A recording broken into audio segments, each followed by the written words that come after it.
Ta, ja, mi. Tanya, jawab, mikir. Tajami terus pikiran Anda dengan kebenaran firman Tuhan, dan itu yang akan mengubahkan hidup Anda. Ada yang bertanya dari saudara seiman kita, apakah tidak membayar persepuluhan masuk neraka? Jika Tuhan bertanya, apakah engkau mengasihi aku? Turutilah segala perintahku. Judul perikop Maliaki 3 ayat 6-12 sangat jelas. Pembayaran persepuluhan menyenangkan hati Tuhan. Jika kita mengasihi Tuhan, berarti kita ingin menyenangkan Dia. Mari kita akan membahasnya dan temukan kebenarannya. Yang pertama, persepuluhan adalah firman Tuhan di dalam perjanjian lama dan tetap berlaku di dalam perjanjian baru dan sampai sekarang. Matius 23 ayat 23. Yang satu harus dilakukan, persepuluhan, dan yang lain jangan diabaikan, belas kasihan, keadilan. Yang kedua, persepuluhan adalah uang Tuhan atau milik Tuhan yang harus dikembalikan. Dengan kita membawa persembahan persepuluhan ke dalam rumah Tuhan, kita belum memberikan apa-apa kepada Tuhan. Yang ketiga, Maliaki 3 ayat 7-9, firman Tuhan katakan, sejak zaman nenek moyangmu, kamu telah menyimpang dari ketetapanku dan tidak memeliharanya.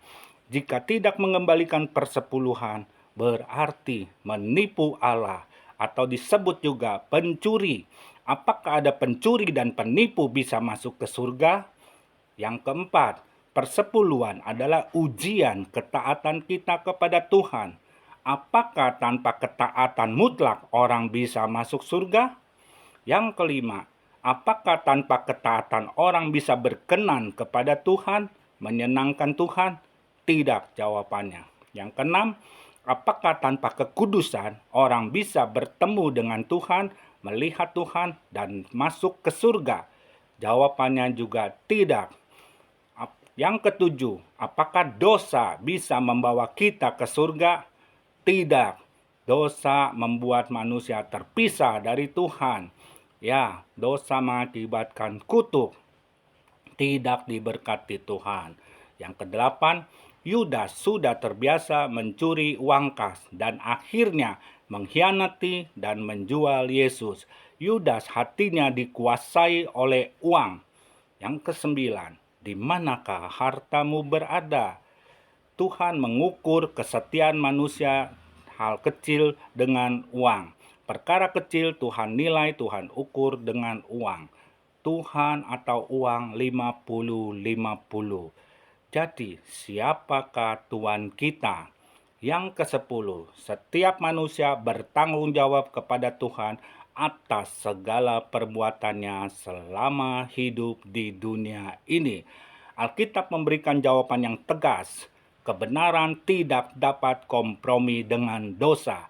Janganlah kita menurunkan standar kebenaran Tuhan dengan logika kita atau dengan pengaruh dari orang-orang yang tidak lagi mentaati firman Tuhan, yang tidak mengembalikan persepuluhan. Janganlah berpikir sudah percaya Yesus pasti selamat dan Tuhan memaklumi. Tidak, kebenaran itu tetap kebenaran. Tidak ada pencuri, penipu, dan ketidaktaatan dan ketidakkekudusan kita bisa membawa ke surga. Firman Tuhan katakan sekali lagi, tanpa kekudusan tidak seorang pun dapat melihat Tuhan, bertemu dengan Tuhan.